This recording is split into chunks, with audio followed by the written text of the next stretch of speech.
Vocês estão bem? Estão vivos? Que presença boa, né? Amém? Deus está aqui, amém? Que Deus continue tocando os nossos corações, nossas vidas, e que esse evangelho tão doce e maravilhoso possa nos transformar na imagem do Filho de Deus, amém? Vocês estão aqui mesmo, meu Deus do céu? Estão vivos? Quem está com fome de ouvir mais do Evangelho de Jesus, amém. Tem mais um pouco para falar conosco. E eu estou muito feliz de estar aqui com vocês. Feliz de ver que Deus está afetando o coração de vocês com a pregação do Evangelho. E Ele tem muito mais para fazer, amém. Antes de eu ir para a palavra, só queria dizer para vocês que uma das formas que Deus nos deu de construção de renda é um material que a gente sempre leva quando a gente vai ministrar. E aí a gente lançou umas camisetas, tem outras ali, não dá para mostrar todas, que são 3 modelos. A gente tem camiseta e tem livro: O Grande Divórcio, Ego Transformado e Cristianismo Puro e Simples. Esses livros são livros que a gente tem lido por lá e que tem afetado esse entendimento que a gente está construindo a respeito do Evangelho. Então esses 3 livros são livros que a gente usa constantemente. Livro de cabeceira, a gente sempre lê, e eu tenho certeza que vai abençoar muito a sua vida, tá bom? Então no finalzinho você passa ali, leve pelo menos o Ego Transformado, que é pequenininho.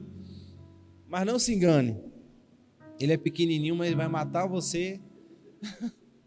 Ele é um bisturi, de verdade. Então o ego da gente precisa morrer. Deus não quer mais ou menos diminuir o nosso ego, não. Ele quer matar o nosso ego, o nosso orgulho, para que a gente tenha um coração mais humilde e Jesus vai pegar nós, amém? Então vamos lá, eu quero que você abra em Lucas capítulo 15.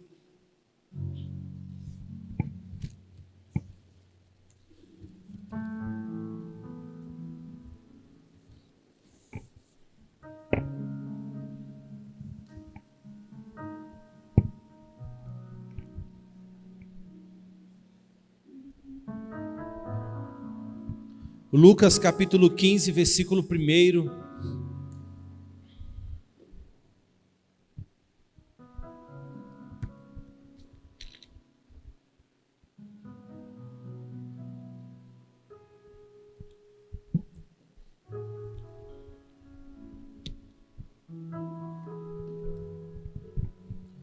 Lucas capítulo 15, versículo 1 diz assim: Todos os publicanos e pecadores estavam se reunindo para ouvi-lo. No caso aqui, ouvir Jesus. Mas os fariseus e os mestres da lei o criticavam. Este homem recebe pecadores e come com eles. Vamos ler de novo, o 1 e o 2. Todos os publicanos e pecadores estavam se reunindo para ouvi-lo, mas os fariseus e os mestres da lei o criticavam. Este homem recebe pecadores e come com eles. Amém? Até aqui. Só esse finalzinho já seria um grande motivo da gente glorificar Jesus.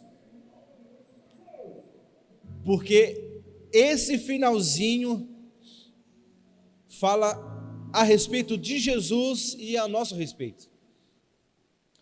Jesus sentando com pecadores e comendo com eles. E nós somos esses pecadores aqui. Todas as vezes que você lê a Bíblia e você vê um pecador, é você. Todas as vezes que você vê alguém que venceu, que conquistou, é Jesus. Mesmo que não seja a pessoa de Jesus, mas aquele personagem está apontando para Jesus e não para nós. Amém? Vocês entenderam? Todas as vezes que você vê um pecador na história, alguém que não deu certo, alguém que errou, que pecou, que desagradou a Deus, é você. Todas as vezes que você vê alguém que conquistou, venceu, que deu certo, é Jesus. Porque a gente tem a mania de ler as Escrituras achando que ela está falando sobre nós, e nós somos o vencedor da história, e nós somos os conquistadores da história, que nós somos o mocinho da história. Na verdade, nós somos o mocinho da história, nós somos os pecadores da história. Então, essa é uma ótima forma de você ler as Escrituras, porque a nossa tendência aí eu vou dar um exemplo para você, a nossa tendência é olhar para José, por exemplo, que se tornou governador e falar, não, eu sou José, eu também vou vencer, e eu também vou conquistar, eu também vou governar. E eu quero dizer para você que José não fala sobre você, José fala sobre Jesus.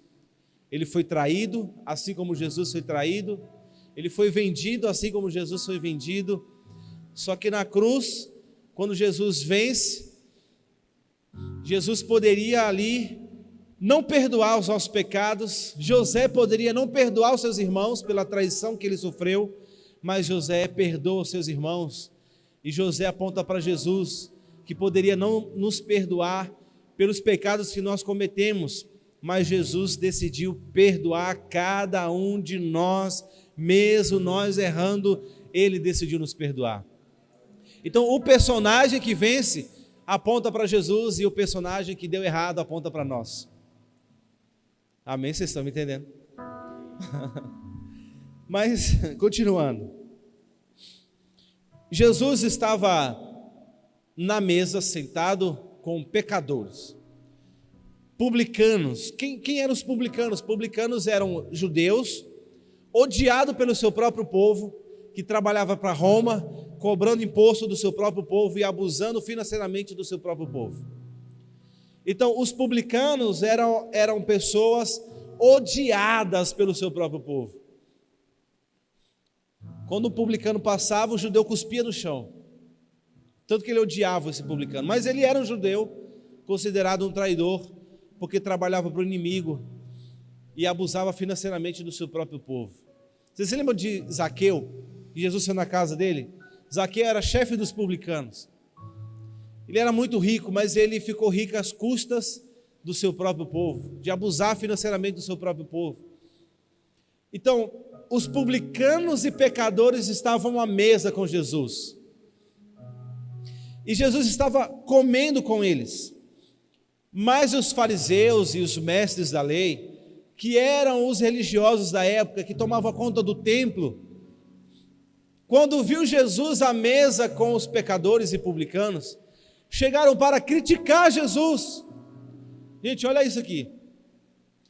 Pecadores e publicanos estavam à mesa com Jesus, comendo e ouvindo Jesus. Fariseus e mestres da lei, peritos nas Escrituras, chegaram até Jesus para criticar Jesus. E Jesus, quando vê os religiosos o criticando por causa dessa atitude, dessa ação, Jesus se levanta da mesa. E Jesus vai até a porta daquela casa, falar com os religiosos que estavam lá fora.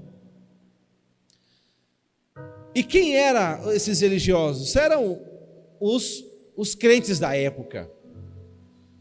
Eram os líderes religiosos, eram os líderes do templo. Eram os responsáveis pela casa de Deus. Esses homens estavam criticando Jesus. Por quê? E a gente pode cair no mesmo erro, de achar que nós decidimos quem Jesus deve salvar e quem Jesus deve perdoar. E essa não é uma tarefa nossa. Essa é uma tarefa de Deus. A gente pode chegar num estado de dizer para Deus, Deus, esse fulano aqui você não pode perdoar, porque ele me feriu. Então é querer dizer para Deus como Deus deve tratar as pessoas. Olha a prepotência do ser humano. Olha, Deus, eu quero dizer para você que você perdoar aquela pessoa e você salvar aquela pessoa, não é assim que o Senhor tem que fazer. Você tem que fazer desse jeito. É a prepotência humana de achar que nós decidimos como Deus deve amar as pessoas, como Deus deve perdoar as pessoas. Então, muito cuidado com a síndrome religiosa, porque a gente pode ver Deus abençoando alguém e falar assim, não gostei que Deus abençoou aquela pessoa. Amém? Vocês estão aqui? Eu não gostei, aquela pessoa acabou de chegar na igreja e Deus já está tocando ela e não me tocou que eu estou aqui mais tempo. Eita Deus. Nossa, Deus deu um carro para o fulano e não me deu um carro ainda. Mas eu sou o dizimista, eu sou o ofertante. Nem a moto, Deus deu uma moto para o fulano, não deu moto para mim. Então, é a síndrome de decidir como Deus deve administrar o seu favor sobre as pessoas. Então o Evangelho vai matar essa síndrome de Salvador dos nossos corações, porque não é nós que decidimos quem Deus deve derramar o seu favor. Amém? Então os religiosos estavam exatamente desse jeito. Não, mas espera aí, Jesus está com esses caras, mas esses caras aí não merecem. Se eles estão com Jesus, é porque Jesus está falando o que eles querem ouvir. Mas o ministério de Jesus, quando você lê as Escrituras, os Evangelhos, que contam a história de Jesus, você vai ver que os pecadores eram atraídos pelo ministério de Jesus. Jesus estava constantemente com pecadores. Agora, por que os religiosos ficaram criticando Jesus? Porque Jesus estava na mesa. Jesus estava numa mesa comendo com pecadores. E essa prática, para nós assim, às vezes pode não significar muito, mas para aquela época, para aquele povo, sentar à mesa com alguém significava uma coisa: aceitação. Gente, olha isso. Jesus está à mesa, sentado com pecadores. Jesus estava dizendo: eu recebo vocês, eu aceito vocês, vocês são bem-vindos no meu ministério. Vocês estão entendendo? Os religiosos estavam criticando Jesus, dizendo para Jesus, eles não são bem-vindos do lado de cá. No nosso lado, esses pecadores e os publicanos não são bem-vindos no nosso ministério. Jesus está do outro lado dizendo, não, eles são aceitos no meu. Então a religião, ela vai rejeitar aquilo que Jesus ama. Amém? A religião vai dizer, não, aquele homossexual ali, não, ele não pode não. Ele não pode ser tocado por Deus. E Jesus está do outro lado. Não, aquele homossexual ali, ele pode sim, ele é bem-vindo aqui, ele pode ser tocado pelo meu amor. Vocês estão entendendo, meu Deus do céu? Então aquilo que a religião rejeita, Jesus aceita. Porra, estou arrepiado aqui isso. Então Jesus não apenas aceita, e aí ele leva o título, de amigo de pecadores, aleluia. Quando olha para a sua vida, se você tem consciência de que você é um pecador, saiba de uma coisa: Jesus é o seu amigo. Amém? Jesus é o seu amigo. Então nós temos dois grupos aqui, por favor, quero que você preste bem atenção. Nós temos dois grupos de pessoas. Nós temos os fariseus e mestres da lei de um lado, e nós temos do outro publicanos e pecadores. Fariseus, mestres da lei, pecadores e publicanos. Dois públicos. Jesus está com dois públicos de pessoas. E aí, as parábolas de Lucas 15, são 3 parábolas. Jesus vai contar essas parábolas. Jesus não conta para os pecadores, os publicanos e pecadores. Quando Jesus conta as parábolas de Lucas 15, Jesus conta essas parábolas para os religiosos. Jesus sai da mesa e vai até os religiosos e conta para eles 3 parábolas. Então não é para cá, que quando a gente ouve a parábola, por exemplo, do filho pródigo, a gente fica imaginando Jesus contando a parábola para os pecadores e todo mundo em lágrimas, chorando, aquela coisa toda, mas não. Quando Jesus conta a parábola, os caras estão morrendo de raiva, ofendidos com aquilo que Jesus está falando. Vocês estão entendendo? Então Jesus está falando para eles aqui, ó, e eles estão morrendo de raiva, ofendidos com tudo que Jesus está falando. Então, o público principal, o alvo principal das parábolas são os religiosos e não os pecadores. Os pecadores ficaram lá, Jesus deixou eles na mesa, já estava tudo resolvido com eles, o problema era os religiosos. Amém? Então, para a gente entender melhor, eu vou chamar esse público de religiosos e esse aqui de pecadores, para não ficar toda hora fariseus e mestres da lei, publicanos e pecadores. Tá bom? Então, religiosos, pecadores. Então vamos lá. Que público era esse aqui? O público dos pecadores. Que público era esse? Esse público era aqueles que viviam de forma irresponsável. Esse público era o público que vivia do seu jeito. Eu não quero saber de Deus, eu não quero saber das leis de Deus, não quero saber da vontade de Deus, eu vou viver do meu jeito. Amém? Vocês entenderam? Então esse público são os irresponsáveis, que viviam de acordo com as suas próprias vontades, entregues aos seus desejos. Para eles era essa a vida. Então se a gente fosse denominar eles, nós chamaríamos eles de os desobedientes. Gente, por favor, isso aqui é, meu Deus do céu. Desobedientes, porque não obedeciam às leis de Deus. Amém? Vocês entenderam esse público? Agora temos o segundo público, o público dos religiosos. Aí, gente, bem aqui é onde Deus vai pegar a gente hoje. Porque esse público aqui vivia para agradar a Deus.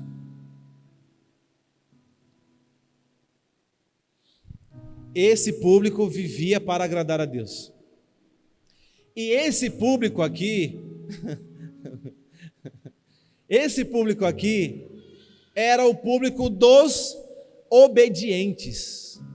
Gente, por favor, preste atenção nisso. Esse público aqui fazia de tudo para agradar a Deus. Eles oravam 3 vezes por dia. Jejuavam 2 vezes na semana. Eles davam dízimo de tudo. Eles iam no templo, eles oravam, e eles estavam fazendo os seus sacrifícios a Deus. Faziam de tudo para agradar a Deus. Esse público são os obedientes. Esses aqui são os desobedientes e esses aqui são os obedientes. Agora, esse público está muito claro que eles estão perdidos, não é verdade? Está claro, pecadores estão perdidos, está na cara que está perdido. Não precisa de discernimento nenhum para saber que as pessoas que estão lá no mundo agora, que não querem saber das leis de Deus, estão perdidos, e eles têm consciência disso. Eles sabem que eles estão perdidos. Agora, por favor, gente, olha isso aqui. Esse público aqui, ó, também estão perdidos.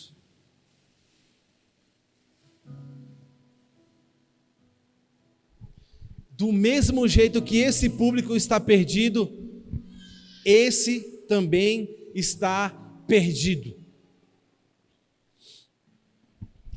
Esse público está perdido na sua desobediência, e esse público está perdido na sua obediência a Deus.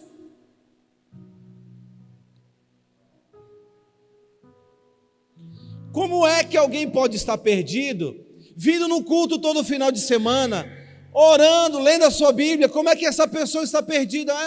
Eles estão perdidos. Então é possível, gente, olha isso. É possível você obedecer a Deus em tudo e ainda assim estar perdido e desgarrado de Jesus. É possível você ter seu momento de oração, mas está perdido.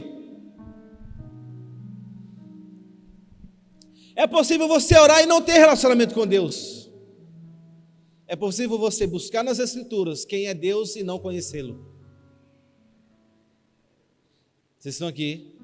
Vocês estão me entendendo o que eu estou falando? Porque a gente tem a mania de achar que a pessoa, só porque ela tem uma Bíblia debaixo do braço, que ela está salva. De que ela tem Deus. De que ela é filho de Deus, ela tem um relacionamento com Deus. Não é assim que funciona. Então, pessoas aqui entre nós, que vêm todos os domingos, que ora, que lê a Bíblia, que jejua, nunca encontrou Jesus na vida dela. Por quê? E aí é isso que nós vamos agora descobrir. Por quê? Por quê? Eu me lembrei agora, o pastor Ribinha compartilhou uma história de um pastor que faleceu no período do Covid. Só de ministério tinha 40 anos. De ministério, né? Fora a vida com Deus. E ele foi para o hospital. Todas as pessoas do quarto dele foram entubadas e todas morreram. E falaram para ele: nós vamos ter que entubar você também. Ele mandou chamar o pastor auxiliar da igreja, lá no hospital, e disse: quero que você ore por mim. Aí o pastor auxiliar disse: então, tá bom, pastor, vamos orar por você, sua recuperação, vai estar tudo certo. Ele: não, eu não quero que você ore pela minha recuperação, eu quero que você ore porque eu nunca me converti.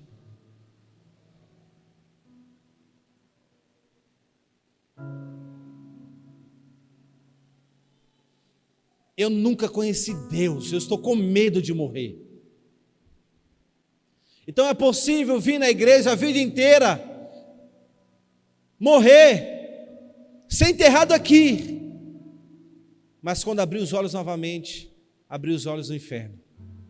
Porque tudo o que você fez foi vir na igreja e não em Jesus.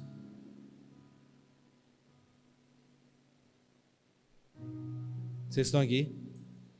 Eu disse que Deus ia pegar nós. E a gente acha que quem faz tudo certinho para Deus é merecedor de alguma coisa. Agora olha isso, gente, muito bacana. O céu, não sei se já falei isso aqui, mas eu vou falar de novo. Se eu já falei, vou falar de novo. O céu não é um lugar para pessoas boas, mas também não é um lugar para pessoas más. O céu é um lugar para aquele que foi alcançado pela graça preciosa de Jesus Cristo. Por isso não importa o que a pessoa fez, se ela foi alcançada pela graça, está salva. Agora aquele outro, gente, olha que loucura, por isso que é ofensa. Você pode pegar o pior assassino lá na rua agora, ele foi tocado por Deus, foi salvo. Você pode pegar um cara que veio a vida inteira na igreja, nunca foi tocado pela graça de Deus, não foi salvo. Porque não é o lugar, é a pessoa. O que te salva não é essas paredes, o que te salva não é as canções, o que te salva é Jesus, Cristo. Ele salva você, Ele liberta você, é Ele que faz isso, não é nós. Vocês estão entendendo? Vocês estão entendendo? Então olha isso. É o nosso erro achar que Deus vai fazer alguma coisa por nós, porque nós fazemos tudo certinho para Ele. Não, Deus tem que me dar gente, tem que encher esse lugar aqui, porque eu estou aqui, que eu sou o pastor dessa igreja, e eu estou me sacrificando, eu estou me entregando, então Deus tem que encher esse lugar de pessoas. Deus não tem nada. Deus tem que me abençoar porque eu sou dizimista, eu dou o dízimo todo mês, fielmente, e aí o devorador não pode tocar nas minhas finanças, eu não posso passar por perrengue financeiro. Eu quero te dizer que ele não é assim que funciona. O Evangelho não te garante absolutamente nada. Porque se você está dando alguma coisa para Deus, porque Deus tem que te dar alguma coisa de volta, sabe o que é isso? Interesse. Deus, estou te dando isso porque eu quero que o Senhor me dê alguma coisa de volta. Isso é um relacionamento de interesse. Deus não nos deve nada. Por isso que tudo que Ele te dá é graça. Ele te dá porque Ele ama você. Aleluia. Ele dá porque Ele decidiu entregar. Porque você merece, não é porque eu mereço, não é porque a gente faz tudo certinho para Ele, isso é um erro. Amém? Oh, meu Deus do céu. A gente acha, antes eu cometi um erro muito doido. Eu falava assim, quando você era pecador, Deus já amava você. Tá certo, né? Agora olha a segunda parte. Imagina agora que você é filho. A Deus não te ama mais porque você agora se tornou filho dele. Ele continua te amando do mesmo jeito que ele te amava quando você era pecador. Então você não merece mais porque você é filho agora. Não. Do mesmo jeito, quando você estava lá na balada, na festa, entregue ao pecado, Ele ama você do mesmo jeitinho. Amém? Deus ama você. E agora eu quero fazer uma pergunta para ti. Nas parábolas de Lucas 15, aí eu quero que você abra a sua Bíblia. Dê uma olhada aí. E eu quero que você me diga qual o nome das 3 parábolas. O nome das 3 parábolas, tá bom?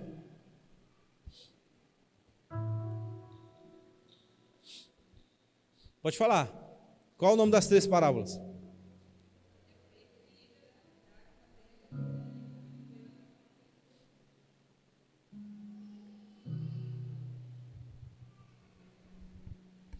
Ovelha perdida, dracma perdida ou moeda perdida e o filho perdido, o filho pródigo. Gente, presta isso aqui. E se eu falar para vocês que essas parábolas não existem?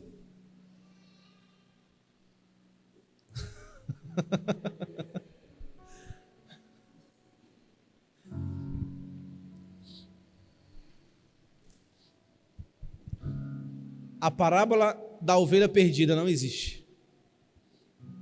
A parábola da dracma perdida não existe. E a parábola do filho pródigo não existe.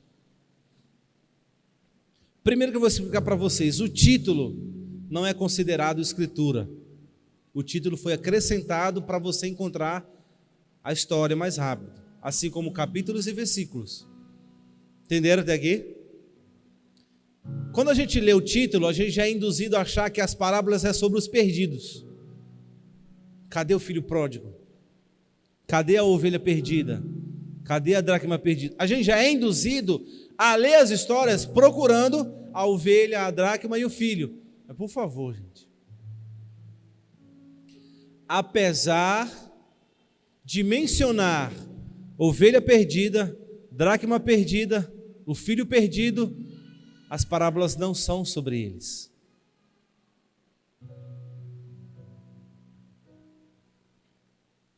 Que a gente tem a mania de ler as Escrituras, está lá o Cristo, a gente tira Cristo, fala de todo mundo, mas não fala do Cristo. Sabe aquela história dos 4 amigos, que pegou o amigo que era paralítico pelo teto, e desceu o amigo e depois foi curado? A gente fala dos amigos, a gente fala da cura, mas a gente se esquece que tinha alguém ali que é a figura principal do texto. Então a gente fala, os amigos, né, eram amigos, aí começa a pregar sobre amigos. Não, tem amigos que te levam para Deus. Está certo, está certo, está certo. É bom ter amigos que te conduzam para mais perto de Deus. Só que, aí a gente prega sobre cura. Eu já ministrei sobre cura, muito sobre cura. Aí prega sobre a fé para curar do texto. Mas veja, que horas que eu subi aqui? Mas veja, aquele paralítico foi por causa da necessidade de ser curado. Mas quando ele encontrou Jesus, ele percebeu que o grande problema dele não era a enfermidade.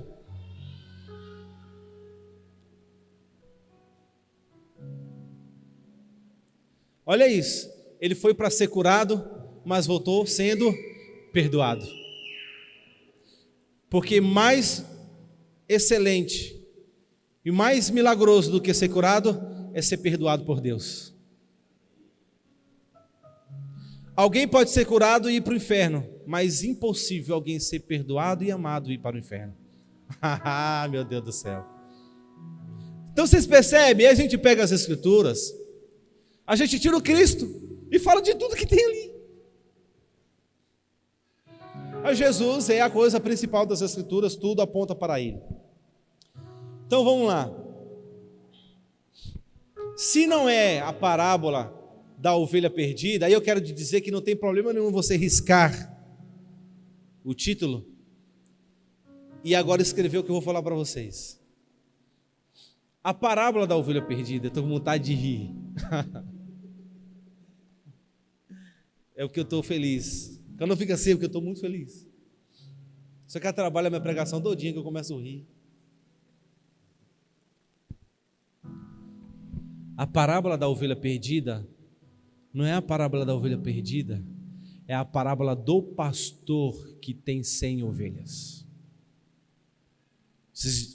Já eu vou completar o entendimento. É a parábola do pastor. Veja, já mudou a figura, não é a parábola da ovelha, é a parábola do pastor. Outra figura assumiu o protagonismo da história, da parábola. Parábola do pastor. Qual é a segunda? Da mulher da dracma perdida. Mas na verdade é a parábola da mulher que tem 10 dracmas. E a terceira? Tem 2 erros. 2 erros que eu falo de construção de entendimento, tá? Não, a parábola não tem erro nenhum. Para mim é a parábola mais linda que Jesus já contou. A terceira a gente chama de a parábola a parábola do pródigo, né? Do filho pródigo. E a gente acha que só o mais novo está perdido. Na verdade, os 2 estão perdidos, o mais novo e o mais velho. Então, se a gente fosse mudar o nome da parábola, seria a parábola dos 2 filhos perdidos. Mas eu acho que ainda não é isso. Para mim, a parábola não é nem sobre um filho, nem sobre 2. A parábola é sobre o pai que tem 2 filhos.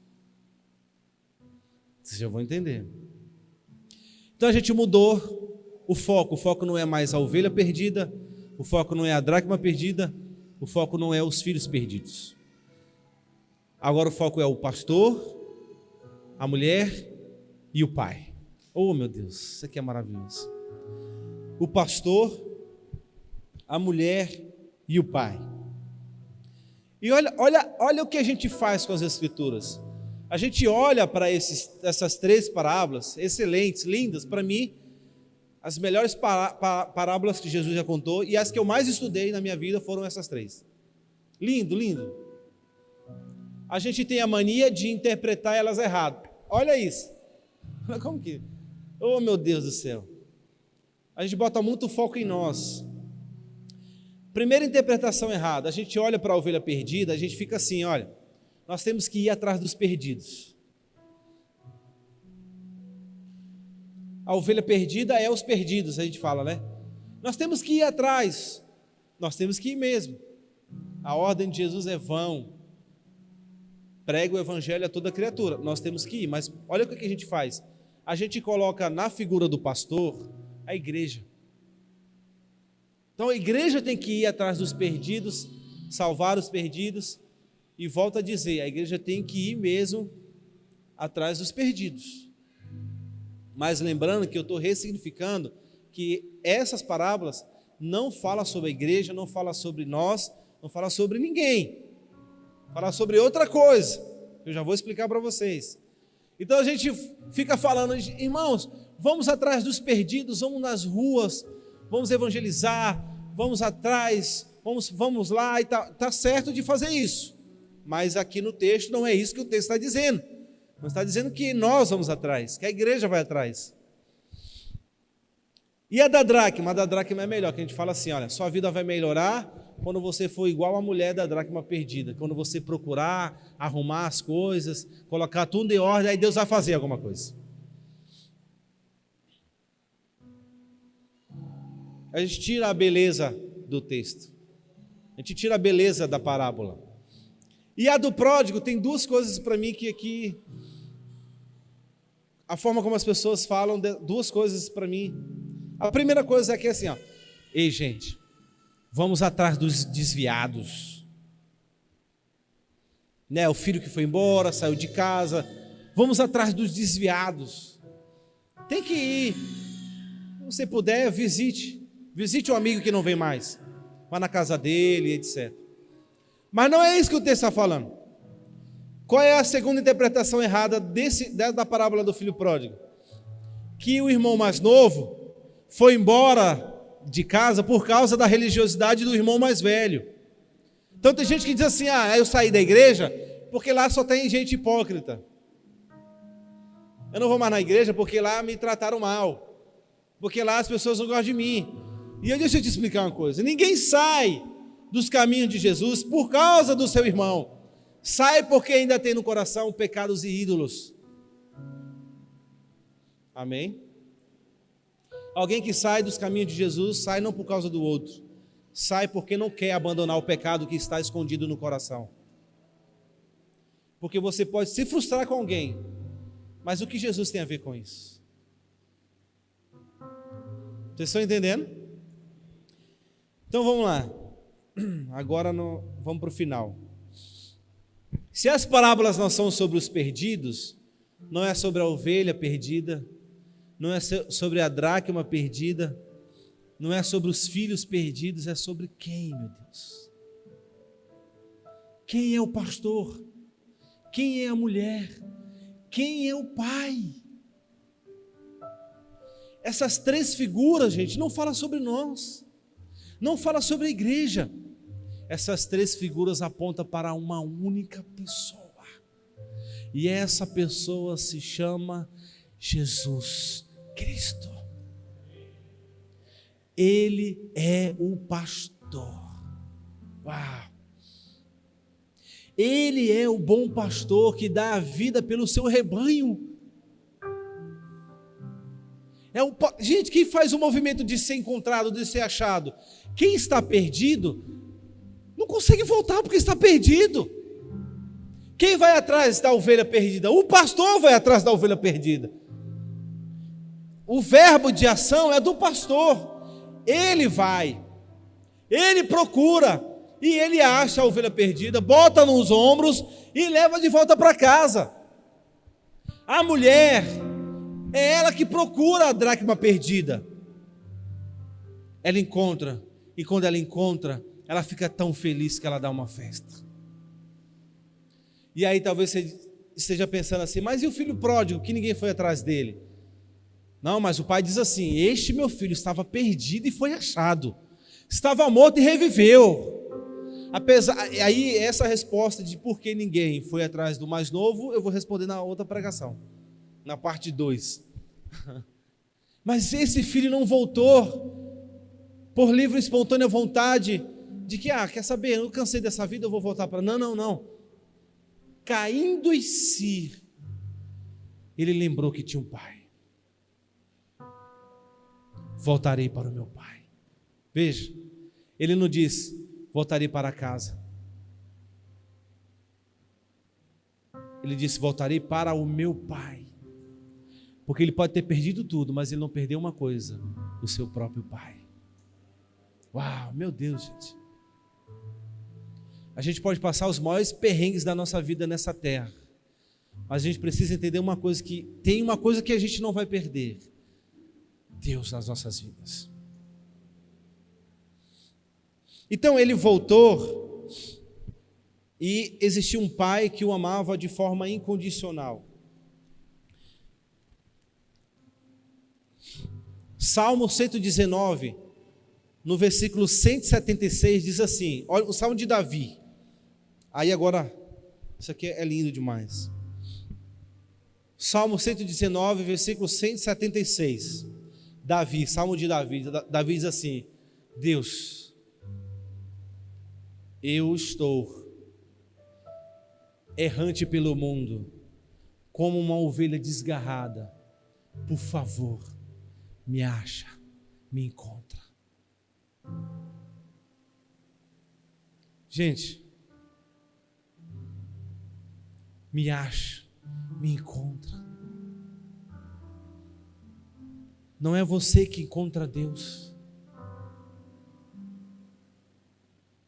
Você não tem a capacidade de voltar para Deus. Você não tem a capacidade de encontrar Deus. Charles Spurgeon, que foi um grande pregador na história da igreja, quando as pessoas chegavam na igreja dele, ele tinha a mania de fazer uma pergunta. Ele perguntava assim: como você encontrou Jesus? Aí as pessoas falavam: encontrei Jesus assim, encontrei Jesus.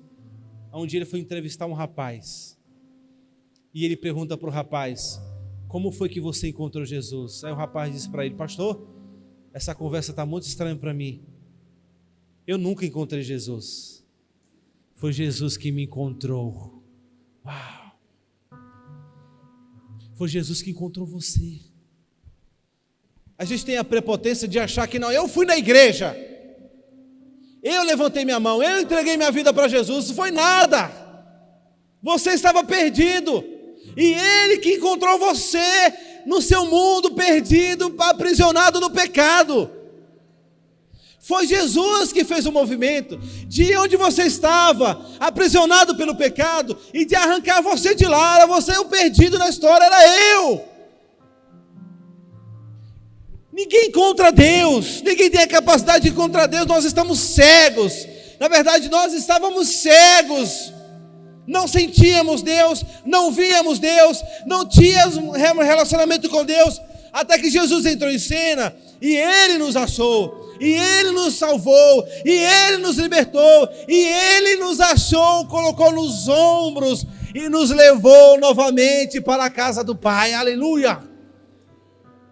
Então veja, a gente tem a prepotência de achar que eu entrego minha vida para Jesus. Não, na verdade eu sou aceito por Ele, Ele me aceitou.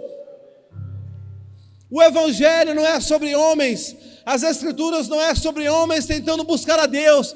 As Escrituras é sobre um Deus que desceu da sua glória, se despiu do seu poder, se fez carne, se fez como homem e veio neste mundo salvar a humanidade da sua condição caída de inimizade com Deus. As Escrituras não é sobre nós, não é sobre nós encontrando Deus, mas é sobre um Deus que encontra pecadores, inimigos, egoístas, egocêntricos, que não querem saber de Deus, e transforma essas pessoas em seus filhos. Aleluia! Aleluia, meu Deus do céu! Então a gente fica aqui, não, Deus tem que fazer alguma coisa por mim, porque eu faço tudo certinho para Ele. Não! Se você faz alguma coisa para Deus, não é porque você quer ter o favor dEle, até porque Ele já te deu esse favor. Ele já ama você, Ele já abençoa você. E o que você faz agora, você faz por pura gratidão, porque você sabe que você foi amado sem merecer, você foi perdoado sem merecer, você foi inserido na família de Deus sem merecer. Não há nada em nós que nos faça merecer o amor de Deus. Deus nos amou, por isso é graça, é favor imerecido. Não merecíamos, mas Ele nos amou de graça. Aleluia! Por isso você que está desse lado, no público desse lado, dos religiosos, eu quero te dizer uma coisa: abra mão da sua justiça própria. Abra mão dos seus direitos. Você sabe por que esse público, Jesus falou para os fariseus: olha, os publicanos e as prostitutas entrarão no reino de Deus primeiro do que vocês. Porque esse público olhou para Deus, olha isso, esse público olhou para Deus e disse: Deus, eu tenho o direito de ser salvo, porque eu faço tudo certo para você. Esse público olhou para Jesus e disse: Jesus, eu não tenho direito nenhum, eu sou um pecador, se não for você, eu não serei salvo. A salvação não é uma condição de um esforço que eu faço. A salvação é uma condição do esforço e da morte de Jesus na cruz para salvar pecadores como nós. Por isso que quando você entrar aqui, você não entra querendo alguma coisa de Deus. Você entra aqui querendo entregar tudo para Ele. Porque há uma gratidão tão enorme no seu coração. Aquele que muito foi perdoado, muito ama. Sabe qual é o nosso problema? É que a gente acha que a gente não é tão ruim assim. Eu não sou tão pecador assim.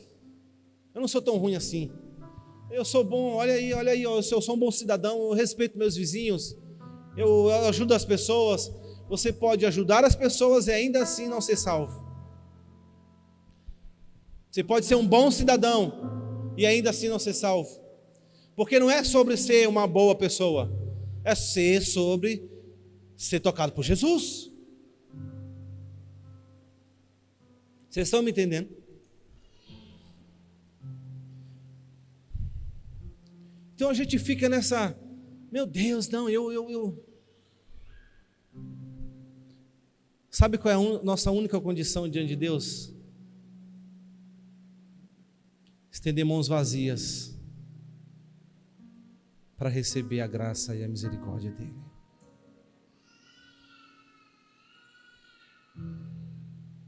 Não há nada que você possa dar a Deus que já não seja dele. Então você pode estar aqui se sentindo muito mal porque você pecou, porque você errou. E o pecado causa isso. Mas sabe que quando você errar e quando você cair, existe um Deus que continua amando você. Uau, gente. Que não deixou de ver você como filho dele.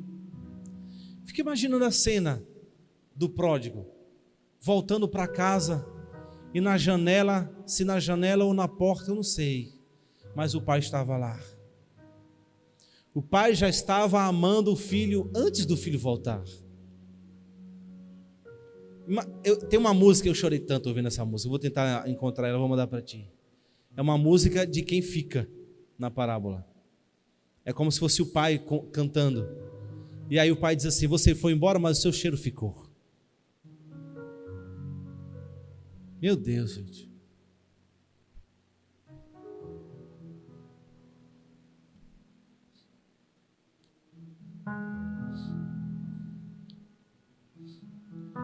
Você foi, mas o seu lugar na mesa continua aqui.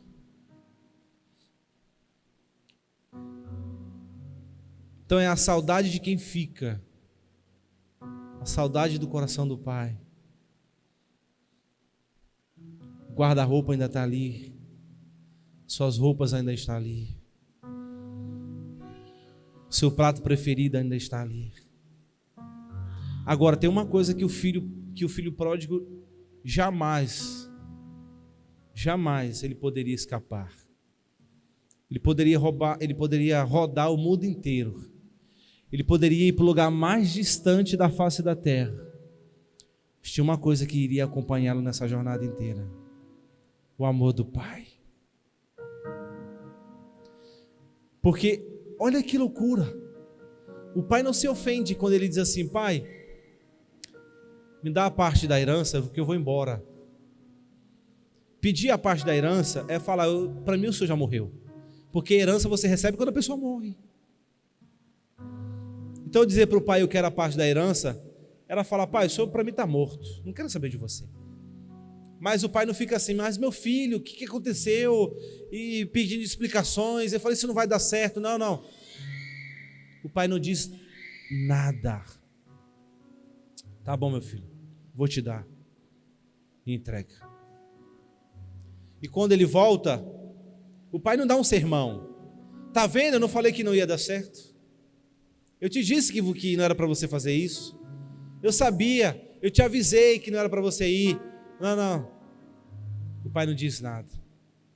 O pai diz uma única coisa: este é meu filho. Pega a melhor roupa, pega o melhor calçado, faça uma festa. Porque ele estava morto e reviveu. Ele estava perdido e foi achado. Gente, nós somos o pródigo. Não foi a gente que voluntariamente entregamos a nossa vida para Deus. Não. Antes de eu me converter, eu estava dentro de uma balada lá em São Paulo, nas festas de São Paulo, e eu escutei uma voz dentro de uma festa, 3 horas da madrugada. A voz dizia assim: Caleto, eu amo você. E não foi uma voz audível, foi aqui dentro. Olhei para os meus amigos, eu perdi a vontade de ficar ali. E eu disse para eles: Deus está me chamando. Gente, mas eu nem crente era, eu estava no meio da festa. Deus está me chamando. E eles falaram: que Deus? Está falando de Deus? 3 horas da manhã, nós estamos bebendo aqui. Não, vocês não estão entendendo, porque não é com vocês. Você não está sentindo porque não é com vocês. Ele está me chamando, eu tenho certeza disso. Eu só tinha uma certeza, eu não sabia discernir muito bem as coisas, eu não era crente e tal, mas eu sabia que era Deus. Era diferente, era um toque diferente. E depois a gente foi para uma outra festa, outro dia, na porta, né, essa balada que a gente foi, Mike Tyson, muita gente assim, famosa gostava de ir, né? Eu fui só uma vez, que era muito caro na época. Só uma vez também. Na porta, eu cheguei na porta. A voz de novo: eu quero você. Olhei para o amigo do lado e disse: Deus está me chamando. Aí ele: Deus? Está falando de Deus uma hora dessa, aqui na frente da balada. Eu falei: não, você não está entendendo. E aí quando eu ia no culto às vezes, assim, não, acho que eu vou no culto às vezes. Aí eu ia, uma vez no mês, 2 vezes no mês. Gente, quando eu chegava no culto, começava a louvar a palavra, as lágrimas desciam. Eu não estava entendendo nada, mas eu chorava. E quem estava do lado perguntava: por que você está chorando? Eu não sei. O coração está queimando. Estou sentindo um negócio diferente. Vocês estão entendendo? Não foi a gente. Não foi você que encontrou Deus. Foi Ele que encontrou você. Eu não sei onde você estava quando Ele te achou, mas foi Ele. Você foi atraído, puxado por essa corda de amor. Ele puxou você. E agora você faz parte da família de Deus. Você é filho. Você é filha. Você é amado, você é amada. Então nós somos os perdidos, nós somos a ovelha perdida, nós somos a dracma perdida, e nós somos os filhos perdidos. E a gente parece que a gente foi ensinado a odiar os religiosos, né? Lembra que na história, na parábola dos 2 filhos, quem é o filho mais velho? Os religiosos que estavam do lado de fora criticando Jesus. Quem eram os pecadores? O filho mais novo que foi embora da casa do pai. Quando o filho mais novo volta, que são os pecadores que estão à mesa com Jesus, Jesus recebe eles. Mas o irmão mais velho, que fica ofendido porque o pai faz uma festa para o mais novo, está lá: não vou entrar nessa festa, a festa não foi feita para mim.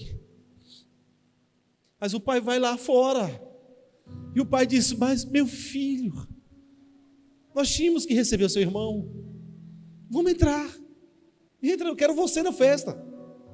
Jesus está no começo da história com os religiosos, dizendo: olha, quem de vocês aqui é o pastor que, tendo 100 ovelhas, vai atrás dessa uma? Chamando. Jesus não odeia os religiosos. Na verdade, Jesus estendeu graça a eles também. O problema é que eles estavam tão banhados de orgulho que eles não perceberam quem estava na frente deles, que era o Deus Salvador, que eles tanto falavam. Jesus amou os 2 públicos. A diferença é que esse não quis, porque estava banhado de orgulho. E esses que sabiam que eram pecadores, receberam dessa graça, foram tocados por essa graça, salvos por essa graça, e foram transformados em filhos de Deus. No fim, a história é sobre nós. Nós somos esse povo aqui, ó. Mas depois que nós chegamos do lado de lá, a gente pode ficar mais semelhante com esse povo aqui. E agora a gente quer decidir, né? Acho que o pastor Eliatã errou quando colocou tal pessoa no ministério infantil. Eu acho que, não, na dança não pode ter nem homem, não pode ter mulher, não pode ter nem dança. Não, que eu acho que na recepção estão fazendo errado. Eu acho que a música não está muito bacana, não foi do meu agrado. E eu quero te dizer que Deus não te perguntou se você está gostando ou não. Não é para você, é para Ele. O seu papel é só saber que se Deus gostou, pronto. Culto não é sobre você. Culto não é sobre nós. Culto é sobre Jesus, o Cristo, o Filho de Deus. Feche seus olhos, eu gostaria de orar. Imagine. Não, olha para cá de novo. A última coisa. O que significa pródigo? Parábola do filho pródigo. O que significa pródigo? Algumas pessoas acham que significa rebelde. Eu termino com isso aqui mesmo. É sério. Pródigo não significa rebelde. Pródigo significa esbanjador. O filho mais novo esbanjou tudo que ele tinha, né? Gastou tudo, esbanjador. Mas veja, tem alguém na parábola mais esbanjador do que o filho mais novo.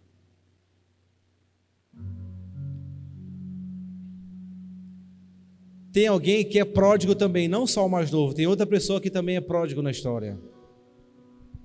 E não é o irmão mais velho. A outra pessoa que é pródigo na história é o próprio pai. Por quê?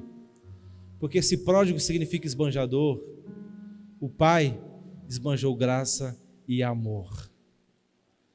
E aí quando a gente lê João 3,16, que foi falado ontem, porque Deus amou o mundo de tal maneira, que deu o seu Filho unigênito, para que todo aquele que nele crer não pereça, mas tenha a vida eterna. O Pai esbanjou graça, misericórdia, esbanjou amor. O Pai é muito mais pródigo do que o filho mais novo. Isso é muito mais excelente. Amém? Feche seus olhos agora é de verdade.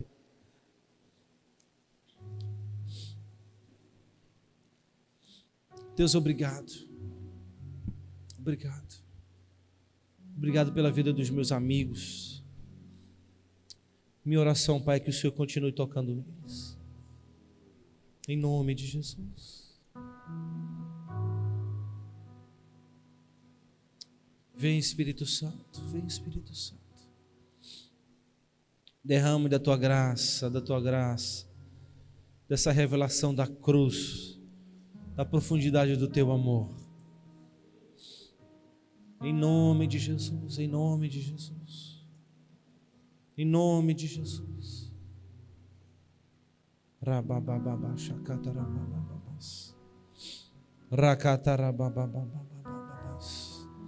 Você é filha amada de Deus. Não importa o que as pessoas dizem. Não importa o que pensam sobre você. Não importa se desqualificam você. Foi Ele que chamou você. Ele chamou você. E isso basta.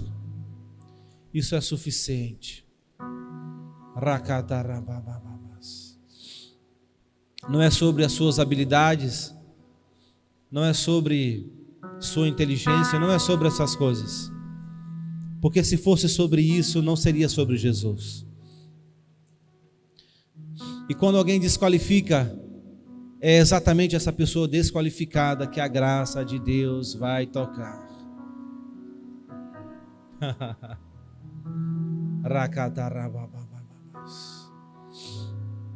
Receba o abraço de Deus agora. Receba o abraço do Pai agora. Você é livre. Jesus já te tirou do tribunal que as pessoas querem te colocar. Ele já tirou você de lá. Ele já julgou essa causa. Ele já tirou você do tribunal humano. Ele já tirou você de lá.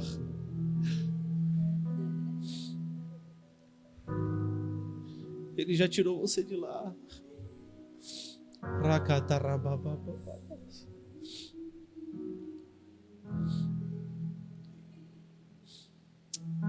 Aleluia. Vamos ficar de pé.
Separar do seu grande amor.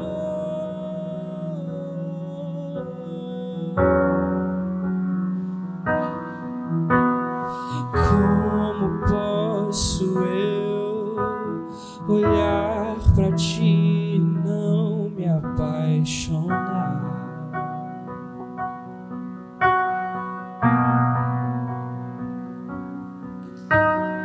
Como imaginar alguém olhar pra cruz e questionar o teu amor? Inexplicável amor, inexplicável, inexplicável amor, inexplicável, inexplicável amor, inexplicável, inexplicável amor, inexplicável.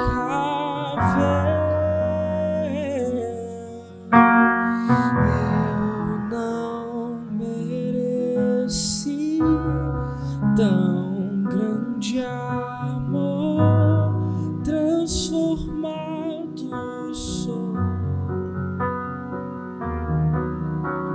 Estava ali Jesus naquela cruz por mim pecador.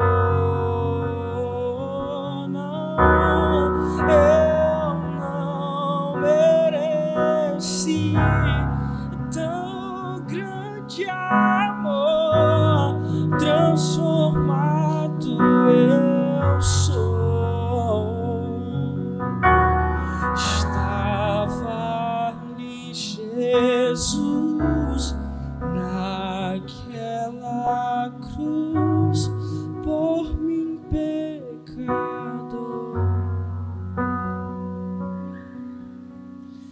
Vem, filho amado, vem em meus braços, descansa.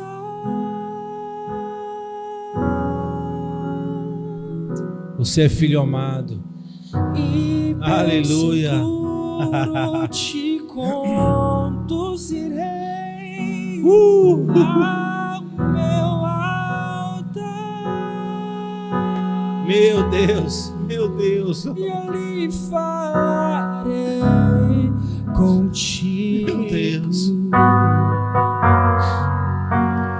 Com meu amor te envolverei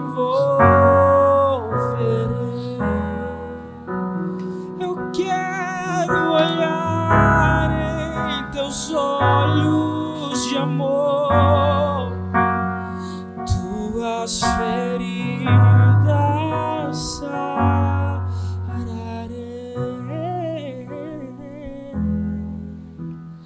Vem, filho amado, vem, como está.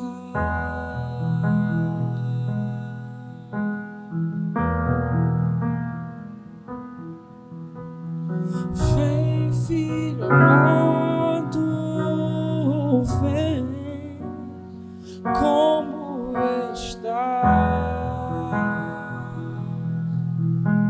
Meu filho, vem, vem, filho amado, vem, como está. Eu queria que você agora separasse 2 minutos de gratidão a Ele pelo que Ele fez na cruz do Calvário por você. Eu queria que você falasse para Ele: Deus, obrigado. Obrigado por essa graça tão maravilhosa. Obrigado porque eu não merecia, mas o Senhor decidiu me amar. Eu queria que você agora dissesse palavras de gratidão a Ele. Palavras de gratidão a Ele.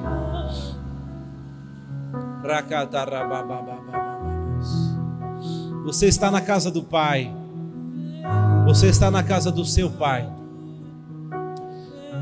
Lembra quando você era criança e você via seus pais, ou a pessoa que criou você, e você corria de braços abertos quando via eles?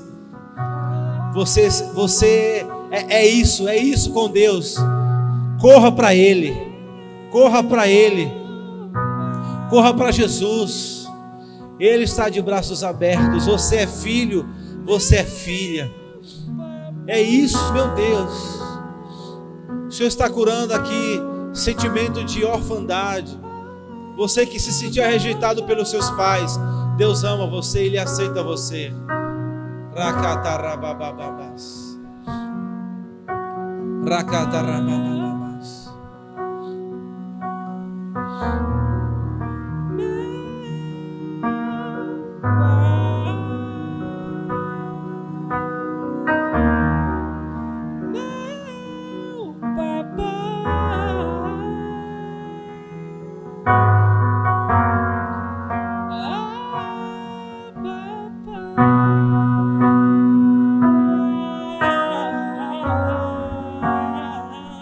Você caiu, mas Ele te bota de pé. Quando você não conseguir andar mais, Ele pega você nos braços.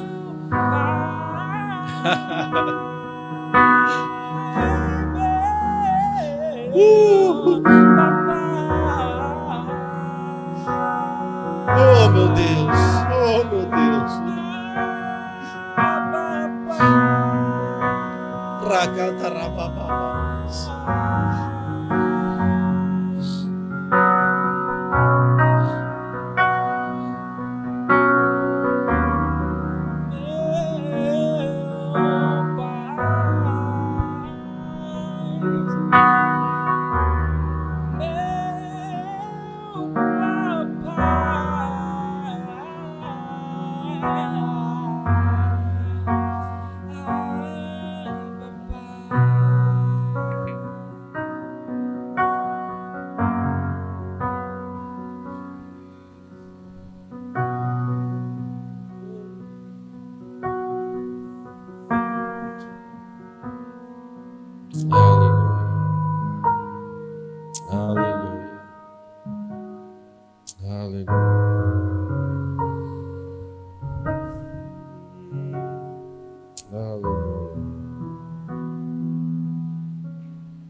Nós te agradecemos, Senhor. Obrigado. Obrigado, Senhor. Obrigado pela tua palavra que foi cantada nessa manhã. Obrigado pela palavra que foi pregada essa manhã, Senhor. Nós queremos ser fiéis depósitos da tua palavra, Senhor. Recebemos essa palavra no nosso coração, Senhor, no nosso interior, para que haja de fato uma conversão da nossa natureza, Senhor. Para que haja uma transformação na maneira que pensamos e reagimos a Ti, Senhor. Obrigado por nos constranger com tão grande amor. Teu amor é constrangedor, Senhor. É tão gracioso que constrange absurdamente. Obrigado, Senhor. Obrigado, Senhor. Continua agindo em nós, através de nós, por Tua infinita graça e favor, Senhor. Continua, não para, Senhor. Nós não queremos abortar o Teu processo em nós. Não interrompe a Tua boa ação em nós, Senhor. Continua fazendo em nós, continua fazendo em nós. Continua em nós, Senhor, o que nós te pedimos. Continua, Senhor, até estarmos do jeito que Tu quer que estejamos. Em nome de Jesus.